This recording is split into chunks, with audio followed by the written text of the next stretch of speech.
Let's make a Xeno Drip Daiquiri.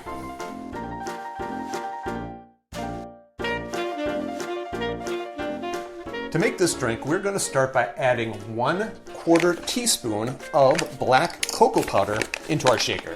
1/4 teaspoon is 1 1/4 milliliters, though I probably should be using grams or something instead.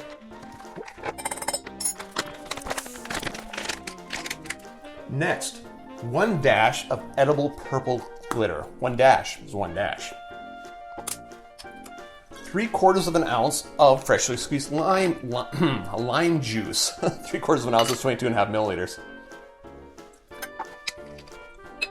3/4 ounce of black sesame syrup, and they don't have their syrup recipe on the website, so I had to come up with one of my own. That video is here on the channel, link will be down below, and at the end of this video if you'd like. So, 3/4 ounce of black sesame syrup, 3/4 ounce is 22.5 milliliters. And finally, 2 ounces of your Kraken black spiced rum. 2 ounces is 60 milliliters.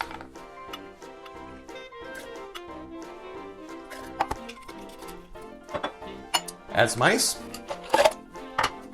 and give it a shake. The official glass for the Xeno Drip Daiquiri is a standard crew issued glassware. In the picture it looks like a cross between a pearl diver and a coupe. I don't have either of those. Well, I have a coupe. I have a Ancestral Anderson issued crew coupe. That's what I'm going to use. So I'm going to double strain the drink into there.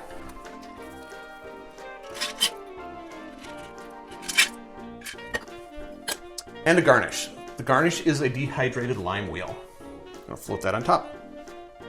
In the middle. And there you have it. A Xeno Drip Daiquiri. Drink with good spirits.